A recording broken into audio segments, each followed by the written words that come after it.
Greetings, geeks. Welcome to episode 647 of Geeks in Space. I am Rob Commander Taco Malda. We're talking Fido today. And with me are three gentlemen who are well aware that in the brain or in the chest, headshots are the very best. We have Rob Roseboom. Hello. Chris DeBona. It was in the brain, not in the chest. Oh. And Nate Ostener. We had a lot of trouble with old people during the war. All right. Fido is fantastic. It is one of those perfect little fairy tale movies that never blinks on its tone. And I haven't seen it in 10 years, and I'm super excited that we got an opportunity to see it again. So, excellent pick. The thing about this movie is exactly to the moment the right length. Yeah. If it was longer, it would just be like, okay, I get it. No. But it's perfect. So, all right. Billy Connelly, who really doesn't have a speaking line, is Brilliant. Pretty dang awesome for the physical comedy. The one that surprised me, totally forgot Carrie-Ann Moss was in this. Totally forgot. And was actually like kind of thrown for it because now 15 years beyond this movie, now she's the badass lawyer from all the Netflix Marvel movies. Right. Like that's the thing that I've seen her in the most. So like I was having a really hard time not envisioning her as either a Trinity style bullet time badass or a legal quick talking badass. She was just Hogarth. What was her name in the Netflix? Hogarth. Terry Hogarth. She's great. She's great. Honestly, I was reminded why she was so insanely great by watching this movie again. Because I thought she was a very serious lawyer as Hogarth, right? But like you're like, oh, when she wants to turn on the charm, that woman is spot on. She's great. She's a great actor. She's compelling. She's great to look at. I mean, you're like, wow, yeah, I get it. And she's a good choice because everybody in this movie is like loaded. Like there's something underneath everybody in this movie, and she's carrying that. They're all carrying it. The director and the writer of this movie haven't really done too much else. Which they've done a bunch of random monster movies and stuff, and some random horror things, but this is kind of a weird one. Like I just don't know how you just don't get moved. Well, nowadays you probably get this as like a Netflix series. It like what was the one recently with the E.T. girl where she becomes a zombie. Oh yeah, the Santa Clarita diet. Yeah, and it's got Timothy Olyphant in it. Like you end up with something like that, you know? Yeah, but that wasn't. No, it's not. It wasn't good. It's not great. You know. The thing about this movie is that it's the perfect length. If they had gone for a full series, it would have been a disaster. The other thing that really struck me here is that this movie, there's not anything that's wasted in terms of world building. You guys have all heard me say this a zillion times. Every fantasy movie gets one thing for free, and I'll believe anything you want me to believe. One thing. This movie, it gives you that one thing, that zombie control collar thing, and everything else that it delivers attached to that premise is just completely consistent and logical and develops that, and it's so great. It's a good movie. Let's get started. Let's get down to the beginning. That's good. It starts off with this wartime propaganda film, which is a great way to start. We set up that I mean the thinnest of explanations, right? It's like what, space dust? Yeah, it's Night of the Comet. Yep. Yeah. Zombie was destroyed, never to reanimate. Look how happy Dr. Hiker is. Right? He's like, yep, you just poke this thing in his brain and he's dead. That's fine. Again, very vibes of Starship Troopers. It's afraid, the By way study. of Fallout, there's a lot of Fallout in this show. Yeah, this whole movie is like Fallout, but with zombies instead of nuclear stuff. So. ZomCom, we can all become productive members of society, even after we die. I did that job. So what I like a lot about this movie is we talk about, setting the table for these things. And this whole 3-minute clip sets the world up for you. It doesn't waste anything. It gives you the tone of the movie too. It's great. Yeah, the zombies are controlled. They are essentially slaves. And then occasionally they just eat people because something goes wrong. It's so great. The other thing that's worth noting is the ever-present ZomCom. Yeah. Which is the corporation that, I don't know, created zombies, runs zombies, militarizes them. Very vague. Enslaves them. Yeah. Controls them. Keeps you from learning about them. Many of you have ever had to kill a zombie. So there's the class. We also get the bully scouts. Totally. The The ZomCom youth. scouts. Yep. Yep. He's the head of security. Is that his title for ZomCom? Yeah, he's like the co-founder or whatever of ZomCon or whatever it's called. There's no such thing as a stupid question. The truth is, to some people, Yeah, zombies... so you have to remember, whenever I hear someone say there's no such thing as a stupid question, I always tack on in my head, there's no such thing as a stupid question, but there are stupid people. It's like, which was from I think a Weird Al thing. I don't even remember where I first heard it. Anyway. separately. I mean, people buried before the space dust. Couldn't some of them still be in the graveyard right now, trying to claw their way out?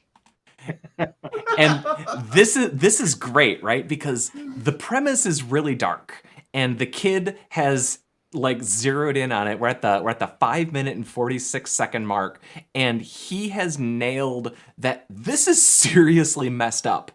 This is kind of the central thing of the movie, right? Dealing with the death, and some people are just like, whatever, zombies are here to help us, and other people are like, this is bleak and dark, and the kid is kind of the only one that's really aware of this. He's a sweet kid. He is. School was different. So in the 50s. Nate has a note here. Nate. Well, this was your note. I just added to it. They call this outdoor education, and it's like you think it's going to be gym, but no, it's just zombie target practice. Headshots are the very best. And Just of course, the whatever juvenile love interest. Yep. Yeah, the plucky girl. She's the Yeah. daughter of the creepy security head. Yeah, and of course she's a great shot. She's a dead Great eye. shot. Yep. Well, girls that age, they're generally pretty good shots. I mean, if your dad is the head of security for ZomCom, who's a war hero who's killed over 500 zombies, I think girls' visual acuity must peak right around teen years because because they have to shoot a lot of people. I don't know. My kid, no optics, iron sights, 100 yards, no problem. Size of a quarter. Just like, what the hell? So. It felt empty. And meanwhile, you've got these, crappy ZomCom scouts who are just like the worst. And I'm like, I at this point in the movie, because I hadn't seen it before, I was like, are these kids going to get what they have coming to them, or is this show going to pull its punches? So worth pointing out, we have in the background of the shot the statue. That statue is everywhere in this movie. And the other fun thing throughout this movie is just observing the fun tasks that we have harnessed zombie power. We have zombie gardeners, zombie crossing guards. Yeah, there's that. I don't know if someone marked it, but coming up soon as they go into town, there are 2 zombies who wave at you as you pass the sign for town. Yep. Damn. And this And is my hero. Yep, my favorite character in the movie, Mr. Theopolis. And Tammy. And Tammy. Having Tammy rub his tummy while he drinks his mint julep martini or whatever it is. The ongoing joke where she's constantly gnashing her teeth and he has to tell him to stop. Stop it. Drives Not me teeth, crazy. Tammy. It's hilarious. I just really like the details in the world building. The fact that he has a hood ornament with a little Z on it. Yeah. I mean, this movie, the production design, just on point. The costuming, I mean, the sort of, I don't know, Leave It to Beaver era. I don't know what kind of version of the 50s this is, but they don't miss a beat. Yeah.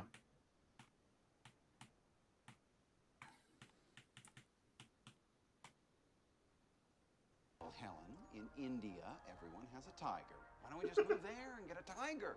Not everybody in India has a tiger. I thought it was silly. I was like, well, in India, they all have tigers. Sure. It's like zombie tigers? Probably. Also, just in framing of this like the house, the decor in this house, that shot, Yeah. like mwah. I've marked a few of them. There's some love being put into the camera work.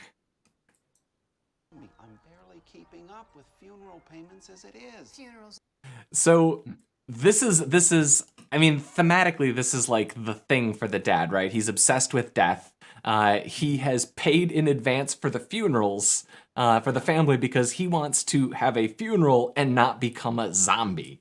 And this is a problem in this world that we just have to deal with, guys. Well, and he's traumatized because his father turned into a zombie and he had to kill him. Right. Yep. Not at all scarring. We'll get to the head coffins in a little bit. The head coffins. I was so glad. I think everybody marked head coffins. I didn't have to because you guys had. So I love, this is a great shot of it. I love the industrial design of the zombie punishing remote.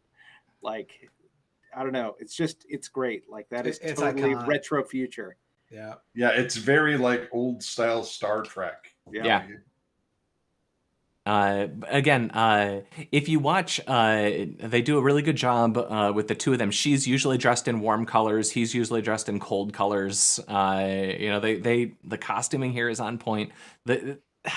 She's alive. He's basically dead inside. He doesn't know how to live. She's vibrant. She just wants an engaged partner. He just wants a remote control to punish the zombie. He just wants to. Ruin Well, he his doesn't want the life. zombie at Killed all. His father. You know. He doesn't want the zombie at all. He's very uncomfortable with the idea of having a zombie in the house, and who could blame him? Zombies also deliver milk. Yeah. Poorly. Yeah. I do like the part where he sees the paper boy throwing a paper, and that gives him a zombie idea. A zombie idea. You done, Tammy? There we go. In case there were any question about what was happening between those two. Oh, here we go. Shit.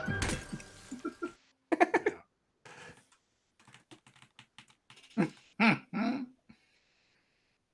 know where they got this guy. They seem friendly enough, but can you really trust them? No. And again, well, it's just a recurring gag in this movie about how you can't trust old people and how old people, like, they're just waiting to die and turn into zombies. Yep. Well, it's the Walking Dead infection model, right? Mhm. Everybody has it. They're just waiting for you to die. Then poof, you're a zombie. That's how it is. Which makes, I guess, I don't know if anybody marked the heart attack, but Billy Connelly's zombie has a clear heart attack scar, which does make me wonder what sort of open heart surgeries are they doing in the 1950s? Like it Maybe it was a autopsy scar? That could be. I didn't see it on screen long enough to. No, it was Y-shaped. You know, it was a heart procedure. They didn't have stents back then, but they would do open. they would heart crack surgery. open the old skull, the old chest. Yeah. So dad's going golfing. Timmy just wants to go golfing with dad, but no, this movie is all about the bad father-son relationship. They're leaning in on that. Yeah, there aren't very many good fathers in this movie. No. Ugh, and the bullies. I just want to smack them. Fido. I just note now we have a name, and I like that in this movie you don't name your zombies. That's weird. But then they set up that he just wants to have a catch with his zombie. So now we're beginning the zombie as dad's surrogate, I guess, that they lean into throughout the whole movie. And what's her name? Miss Henderson. Mrs. Henderson. It's not good for Mrs. Henderson. Doesn't work out. Yeah. Well, she was bad people. If you hit play for a second, I think there's actually a lot of incidental death in this movie. Constantly. Yeah. They're just constantly, and that's not even counting like the finale where they just start killing off whole rooms full of people. But yeah, so basically I was like, oops, Fido, no, bad Fido. Oh, it's great. I'm worried for the boy. Yeah, but that's the thing, right? Like, this is a monster. He's a monster, but he's not going to hurt the boy. They still think, they still feel. Yeah, so here we go. We've got the heart scar marked up here. Yeah, that's just for surgery. That's not an autopsy scar.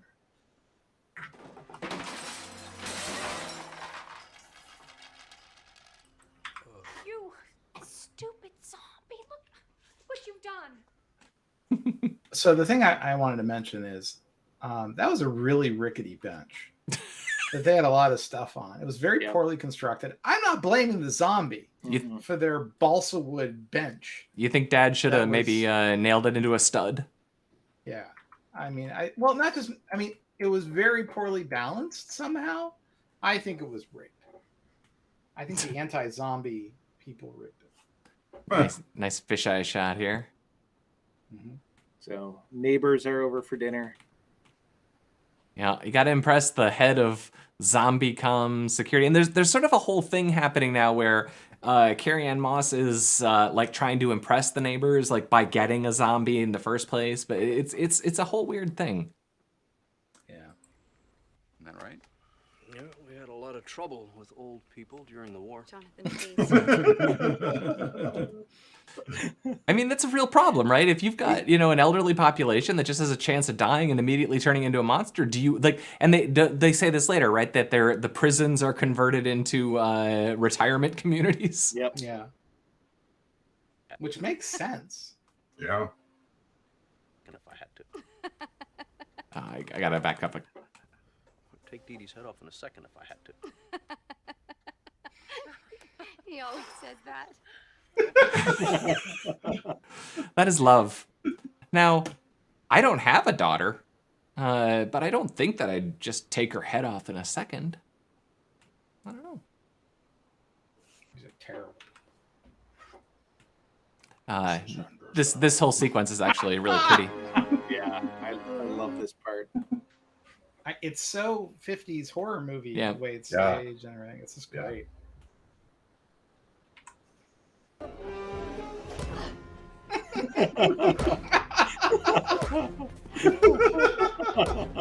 This kid is way more equipped than the Bully Scouts. Well, I think he's better prepared. I think that they should take a cue from him. No, but they won't. They're idiots. There's the statue again. Mm-hmm. He's always watching. Burying old Mrs. Henderson in the flower Oh, yeah. garden. The thing I wanted to say is this kid did a hell of a job digging that grave. I mean, look at how clean that burial job is. This kid's got a great, bright future. I'm telling He's got you, a good eye. He put down a couple yards of fresh mulch right on top of it. The flowers look wonderful in their Z configuration. I mean, he's a hell of a gardener.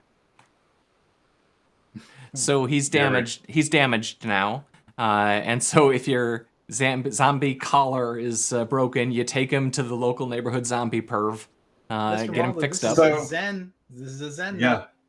Go ahead and play it. She was shopping in the grocery store for candy corn with her mom.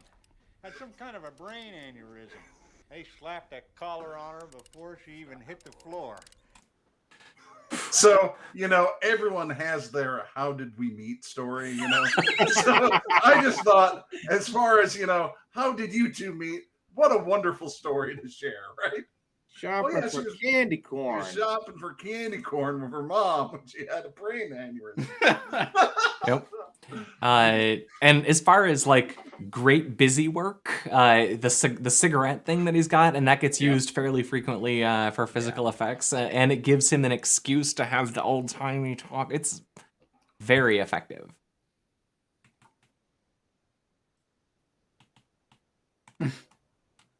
No, I liked his adjustment Connelly gets the procedure smoke. here with the Fresnel lens. Wife went zombie. He couldn't stand the thought of losing her. That's why he invented the collar in the first place.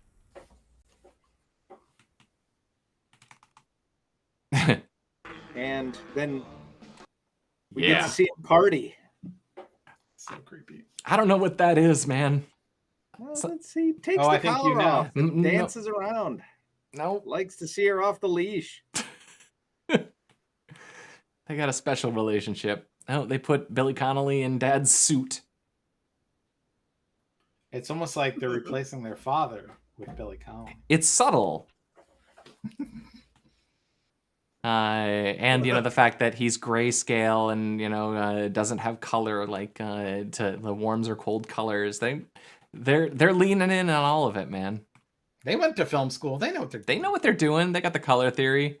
Here it is, our first I appearance. love the head coffins. That's such a great touch. Resurrected. Here, you got hit play. Oh, It's like, he just tosses it in. I'm like, hey, that's not dignified. from dust you came, from dust you will return, from dust you will not be resurrected. And dunk. Bam. The father, the joy that he's feeling in this moment, he's so happy. That is a good death. You go in a head coffin, you get buried in the ground, and he's not sure if he can afford. Dunked. Those retirement, those burial plans are expensive for your family. Yeah. I mean, it seems like they're kind of torturing people. They're cutting their heads off, not killing them. I actually like this and moment. Dropping them in the ground forever. She comes out with one beverage and then sees the zombie, goes back in, gets two more. He's part of the family now. And they all have hijinks spraying each other with water. Oh, ha, ha, ha.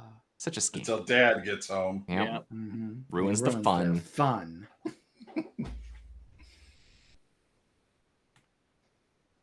God, so funny. And now the end of the bullies.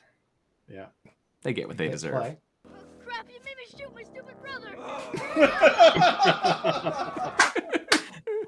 We've all been there. You made me shoot my stupid brother. And then the greatest Lassie tribute ever, So where Timmy sends Fido to go get Mom. Yep, go get help, boy. Ah.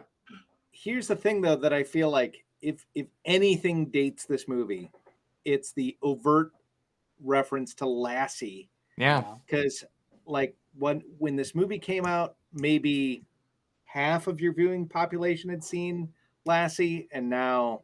Yep. And honestly, even when it came out, I mean, most people were too old to, It would be connect Lassie to an this. interesting demographic experiment to see how much younger than us you have to go for Timmy, Timmy in the well. Because I mean, I know my kids wouldn't get it, but they might actually get it as like a meta reference, Well, that's the only reason I get it is because I think I saw it in like some Calvin and Hobbes thing. Oh, see, Lassie was on the TV Hey, Timmy, all the hey, time Timmy. when I was and growing up.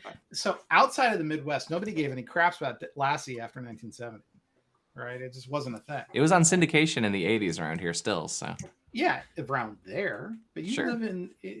you're in the 80s in the 70s. That's true. mean, I got a you guys decade were penalty. Yeah, it's like 15 years in the past. Mom takes care of business. Sure does. She's tough. You crazy, wonderful zombie. I love the confusion. I am confused by this mysterious WOV. I just wanted to say, this is a really nice shot.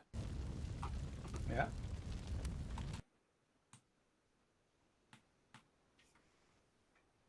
It's a bad husband. Yep.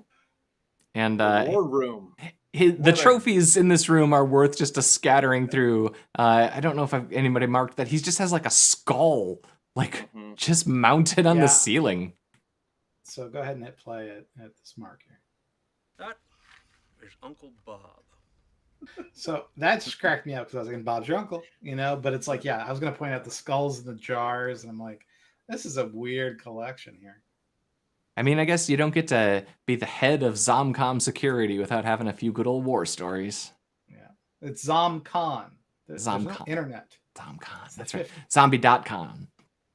So she's ZomboCon. Zombo. I actually think that every time they say it, it's not Zombo.com. Yeah. We're jumping a few minutes now. But now she'll dance with the zombie. Dad doesn't want to dance. Relationship just, doesn't have the spark it used to. They figured out it was Fido and they take him away. Oh. But we like him better than Dad.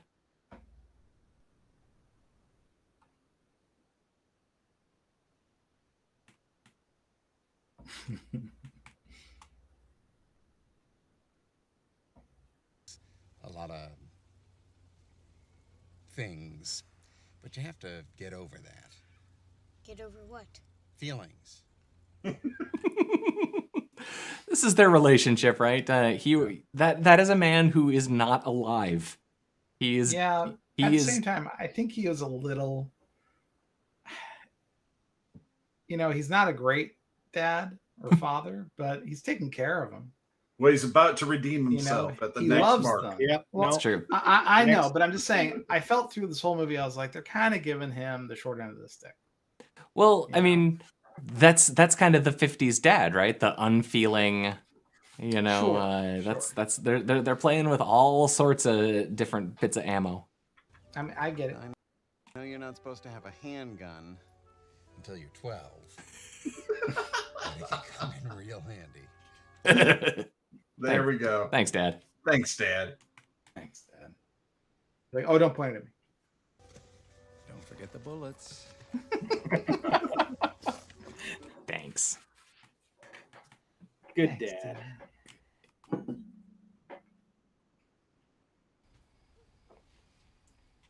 So yeah, this is the scene I think where they're being just most blatant with the colors. Everything about her is warms and reds and Vibrant, alive.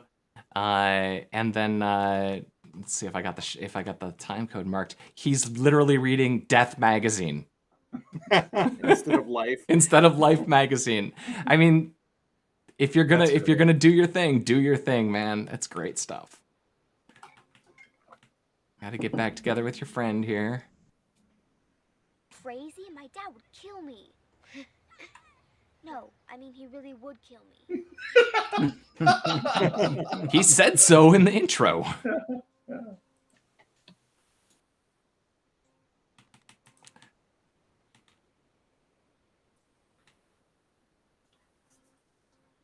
If this movie does have a flaw, it's that they do a lot of these driving very clean blue screen things. I know it feels time appropriate, but no, that's part of the oeuvre, like it's oeuvre, the pastiche, the anachronistic. Like that's how all of these things were shot. Yeah, in the period. Father.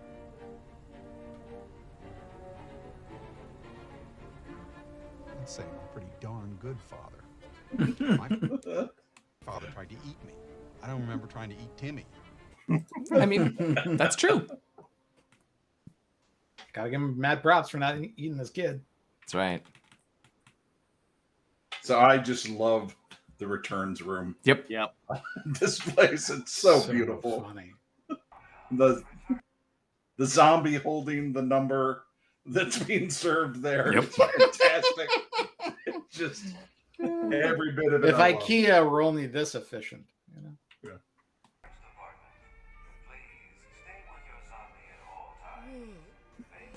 They do such a great job too of this. That they've made the farcical totally mundane. This is just you're just waiting in line.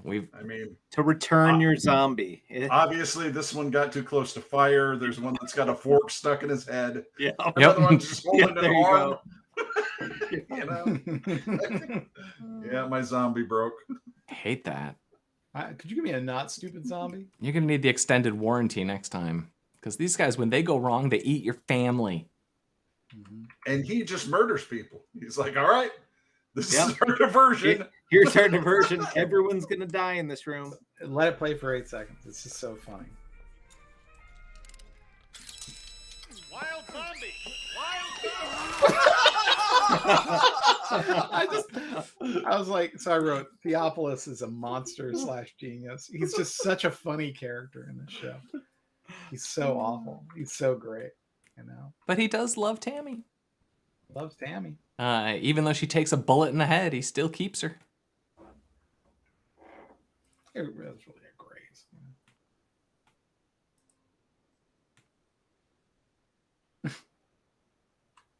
I do like it's like all zombie movies. This sequence where ZomCon gets overrun by the zombies from the Outer Wilds or whatever. Played just a little bit of it. Spoon time. Just the right conditions. So happy that we actually didn't talk about that. That's another thing that they mention, which is a cool part of the world building. The outer wastelands. Yep. It's never clearly defined really in this movie if like our cities like pockets of safety, or they show you in the very beginning. There's like, map. There's like 12 enclaves. Gotcha. And then everything else is wild. Gotcha. All right. I should have paid more And that's kind of, I mean, that's congruent with the sort of Night of the Living Dead universe, right? Like this idea that there's like pockets of civilization, but yeah, like most of the world is covered by zombies. All right, let's bring this into the real world. It's ZomCom creating a totally addressable market within a confined space, so they can maximize returns for their shareholders. I mean, that's what the Outer Wilds are, the potential customer stock. Well, you know, later. That's why funerals are so expensive, because zombies are a commodity now. Zombies are a commodity. They're valuable for what they can do for society. Wild zombie outbreak caused by this man. Poor Frank. Poor Frank. I was like, poor Frank. I mean, he's not that bad of a guy.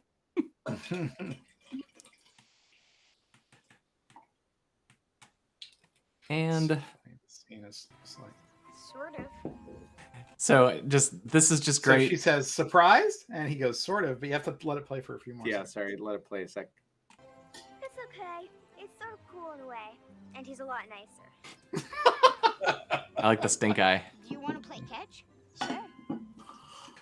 So yeah, both kids kind of garbage dads.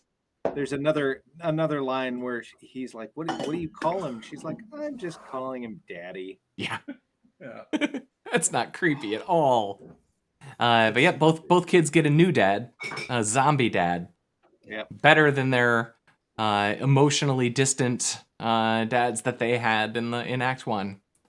And they celebrate by having a good old-fashioned catch. Mm-hmm. And that's a heck of a movie. That's your movie. Likes it. That's a glorious pick. Yeah, that's a favorite of mine. I hadn't seen it before. I'm really glad I did, though.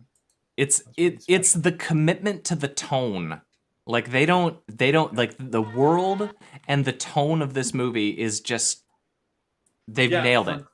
For me, what makes this so special, I think this is legitimately a really good movie, and not a lot of people have heard about it. You hear about this word of mouth wise, and it's one of those gems that you're like, how in the world did I not see this? Until now. Well, yeah, Chris, you've seen a ton of movies. You haven't seen this. No, I haven't seen this. And I bet that's true for a lot of folks, because this is and like the people, like it's got some major actors, but like the writers and the directors and everything, they're not your J.J. Abramses. They're not the guys who get to go make 10 movies. They made a few, and they're kind of all low budgety monster movies. Well, it did have a total box office haul of $426,000. So yeah, wow, that doesn't even pay for Billy Connelly's beard, man. No, that's more than just the prosthetics budget. Wow, that's a good one. That didn't make any money. No, what's the budget on this thing? It's got to be 10-20 million for sure, right? Didn't see the budget really. Carrie-Ann Moss.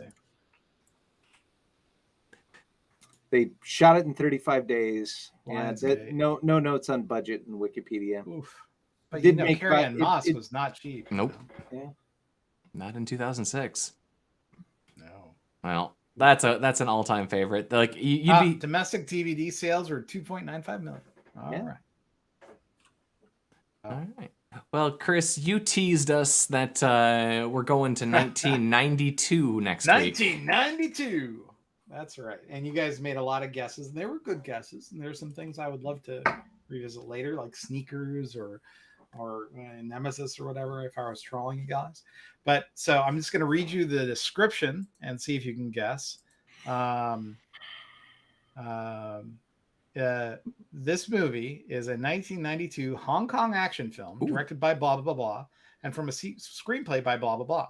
It stars blah, blah, blah as Inspector Tequila Yuen, Tony Leung as Alan, an undercover cop, and Anthony Wong as Johnny Wong, a leader of the criminal triads. It was the director's last film before he went to Hollywood. So it's hard boiled. I was to say, is it hard boiled? It's hard boiled, baby. We're gonna see some gun kata. Yes. We're gonna see the hospital scene. We're gonna see the bird tea house scene that has become so, Are there doves? Referenced everywhere. There's so many doves. Every dove in Hong Kong is in this movie. Excellent. This was the where it first came from. sort of mega action, Asian movie that I saw like this. And it's Chow Yun-fat. He really wanted to be a cop because he'd have been a gangster in A Better Tomorrow, and those other movies. So he was like, "Can you just make me a cop this time?" Because the cops are starting to think that I sympathize with the triads. So he got to be Inspector Nguyen. Excellent. I'm excited. Tequila. It's so funny too because the translations are so funny. Well, that's going to be a discussion then. Are we watching a sub or a dub? I'm gonna watch it. I think a sub is the way to go. All right. All right, then. That's the plan. Thank you, Rob Roseboom. See ya. Thank you, Chris DeBona. Thank you. And thank you, Nate Ostendorp. See you later. I was Rob Commander Taco Malda. That was Fido. We'll see you Friday with some news. Bye.